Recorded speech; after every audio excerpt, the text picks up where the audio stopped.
Hi there everybody, welcome to a new episode of the vlog. On this show, in the past, I've focused on careers of musicians who had just so much longevity. I've loved going through the many eras of certain performers' careers. But today I wanted to talk about a performer whose career was unfortunately very, very short. He passed away at the age of 22.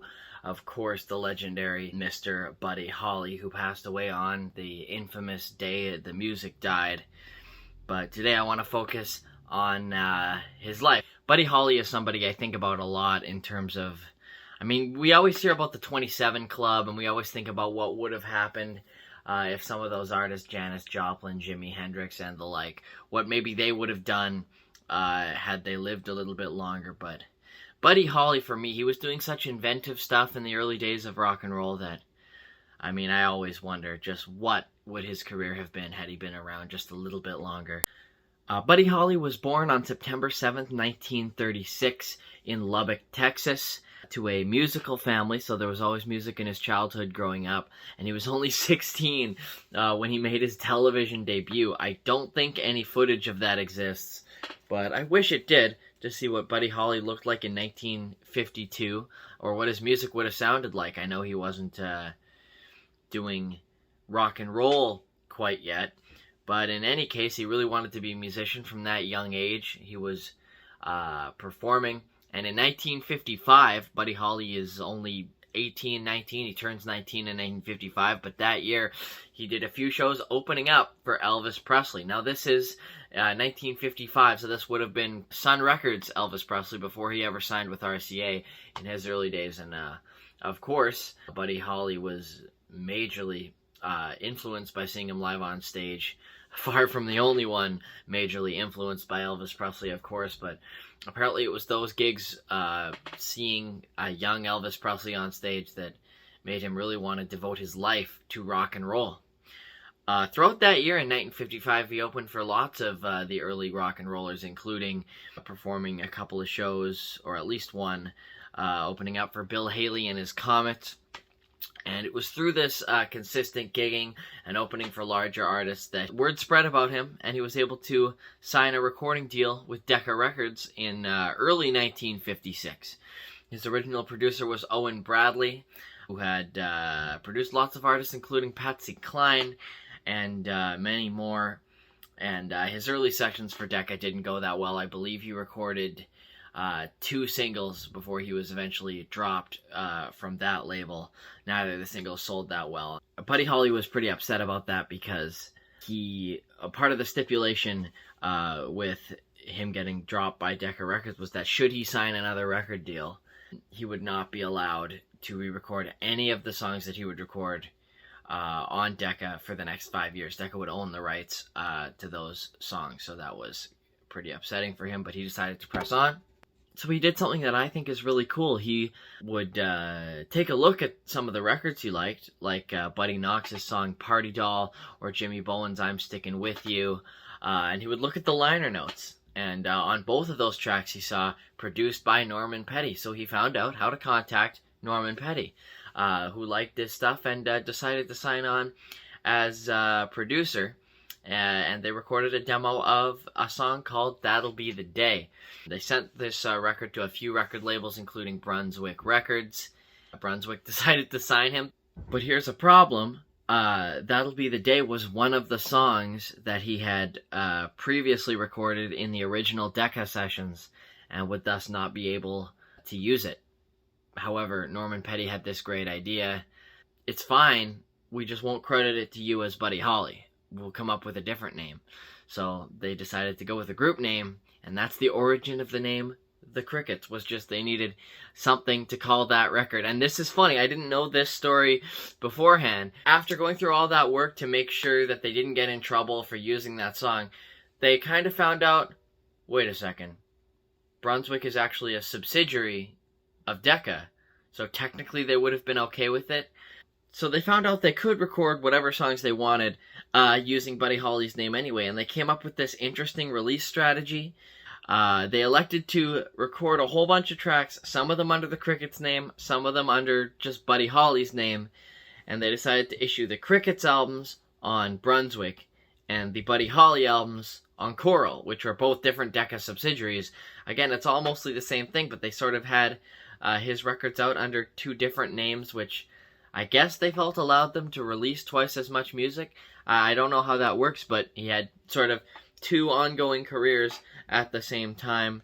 The Chirping Crickets, of course, was his first album, with, of course, the Crickets. That's such a legendary rock record. Even though the Crickets, like I said, that name was only come up with based on that weird contractual issue, the Crickets themselves were an iconic band. They were, or at least these were the Crickets as they were when they recorded the Chirping Crickets album. Of course, you've got Buddy Holly, who not only sings lead and plays guitar, he plays all those guitar solos. I really think he was one of the most inventive lead guitarists of the 50s. His drummer was Jerry Allison. Now, Jerry Allison is still living. I'm not sure if he's still with the Crickets. Actually, let me find that out. No, the Crickets retired actually in 2016. But yes, the great Jerry Allison still lives. Joe B. Maudlin was also a member in the Chirping Crickets sessions. He played the contrabass. He passed away in 2015. And then also in this lineup of the band was Nikki Sullivan playing the rhythm guitar. He passed away in 2004. And he didn't last much longer in the Crickets after that album came out. In December of 1957, he quit the band because they were doing just so much touring, and he still wanted to get an education. Remember, these were four young guys. So he left the group, but not before an appearance on the legendary Ed Sullivan Show. They would play there twice. Once on December 1st, that was the only time with Sullivan, and then they would return less than 2 months later on January 26th to do another session. After the release of the Chirping Crickets in November of 1957, Buddy Holly put out a solo album on Coral Records, simply called Buddy Holly. That album had another one of his biggest hits of all time, the song Peggy Sue. But more than that, it had songs like Words of Love and Rave On, cover of Ready Teddy, that's really good. Another great album. And a third album would be released on Decca. So Buddy Holly releases 3 albums in the span of like 6 months between November of 1957 and April of 1958, and they're all on different record labels technically, although they're all under the Decca umbrella. Chirping Crickets is on Brunswick, Buddy Holly's solo album is on Coral, and then his That'll Be the Day album in April is on Decca's main label. Now, the thing about the That'll Be the Day album is that it's actually comprised of those songs from his earliest recordings with Decca in 1956. Those were the sessions that I mentioned earlier. He wasn't allowed to use any of those tracks from because Decca reserved the right to re-release them whenever they'd want in the next 5 years, and with this That'll Be the Day album, they executed that clause, I suppose. And so the recording of all these songs, including That'll Be the Day, it's actually a different recording from the famous 1957 version of That'll Be the Day. That's the earlier Decca session version of that single. Buddy Holly did so many interesting things in 1958, which was tragically his last full year of life, which included a lot of touring, including touring Hawaii. He went to the United Kingdom, did a British tour. Britain, of course, all about rock and roll. Wow, I'm just looking at the Wikipedia article for Buddy Holly now, and it says that in this March UK tour that I was just talking about, he played 50 shows in 25 days. So he was doing 2 shows a night in whatever city he stopped in, stopping in 25 cities. That is absolutely wild. That is quite a work ethic there. And then apparently he also did a tour in Australia. Oh, it was Hawaii in January, Australia in February, and then the UK in March. Wild. And then he did an Alan Freed tour. After that, Alan Freed organized a whole bunch of rock and roll package tours, of course, in the 1950s. And then Buddy Holly took a break to do some more recording. He didn't just record his own songs, he also ventured into the world of being a producer around this time, in the summer and into the fall. His first artist that he ever produced was a young Waylon Jennings. He would, of course, do some touring with Waylon Jennings, including the ill-fated winter dance party tour that we are going to get into. Buddy's own music was becoming more and more inventive around this time. He did a session on October 21st, 1958, which would become the last session of his life, which has been christened the String Sessions, because he recorded 4 songs with string orchestral accompaniment. And these were the songs It Doesn't Matter Anymore and Raining in My Heart, which would become the A and B side of a single that was released in January of 1959. And also recorded during that session were True Love Ways and Moon Dreams. Those are 4 amazing songs. The only 4 songs, according to Wikipedia, that he ever recorded in stereo. Didn't know he ever did any stereo recordings during his life. The 50s were very much still the days of mono. And yep, that single for It Doesn't Matter Anymore came out in January of 1959. Around the time that he left for the Winter Dance Party tour. In December of 58, unfortunately, the original Crickets broke up. This was just for logistical reasons, as Buddy had settled down in New York, and the Crickets still wanted to settle in their home state, of course, of Texas. It's worth noting that while Buddy lived in New York, he had an apartment there where he had sort of a portable recording setup, just with like a reel-to-reel player, and he would record a whole bunch of demos during this period, like dozens of demos, and these demos would eventually be released as a series of albums after Buddy Holly unfortunately passed away. Yeah, in January of 1959, he embarked alongside Waylon Jennings, Waylon Jennings was actually a member of his band, along with Tommy Allsup, and also Carl Bunch on the drums. And then, of course, that tour famously also included Richie Valens, who was another person I think about in terms of, man, I wonder what his career would be had he not passed away so young.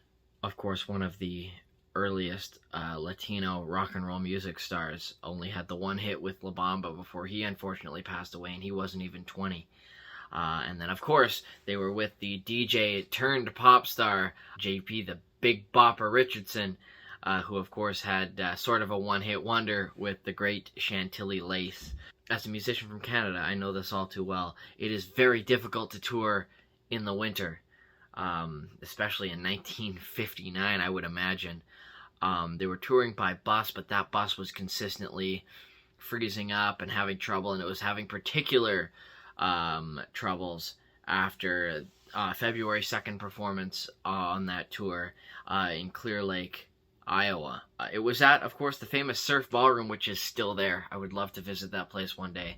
The last show of Buddy Holly. The story of the day the music died is legendary, about how the bus was terrible and Buddy Holly was feeling sick. He had caught a cold, and he just didn't want to ride in that freaking bus, so he wanted to charter an airplane. There was, of course, a famous coin toss between Waylon Jennings and Buddy Holly for who would get a seat on that plane, and after Buddy Holly won, he said, "Haha, but I hope your bus freezes up," and then Waylon Jennings said the words that would haunt him for the rest of his life, "Yeah, well, I hope your plane crashes." As we all know the story, unfortunately, it did. Shortly after midnight, the morning of February 3rd, Buddy Holly, Richie Valens, J.P. Richardson, and the pilot were killed when the plane crashed in rural Iowa, killing Buddy Holly at the age of 22. Isn't that crazy? The amount of life he lived and performing he did and records he recorded by the time he was only 22. Again, I can't stop thinking of what his career could have been had he lived a normal life. It stands to reason that he could still be alive today. He'd be, let me do some quick math here, he'd be 85. So that's a lot of more life he could have lived. It's such a shame that his career was so short. And unfortunately, that's all the story I have to tell about Buddy Holly. Wish there was more, and that's going to do it for this video. A tragically short tale of one of the most influential rock musicians of all time. He was, of course, posthumously one of the inaugural inductees into the Rock and Roll Hall of Fame in 1986, a well-deserved honor. Thank you for watching this video. I'm a musician myself, as I mentioned earlier. You can check out my description for links to where you can find my music, where it's sold or streamed online, as well as a list of my upcoming concert dates. I do these music history videos, by the way, every Friday now. I try to do either a career of a musician who I care about, or maybe just talk about an interesting event in the history of music. And yeah, like this video if you liked what you saw, subscribe to my channel if you've been enjoying my videos, and you can ring the notification bell too if you want to be notified whenever I upload a new video, which will be real soon with another rock history video next Friday. Thank you for watching, and I will catch you guys again real soon.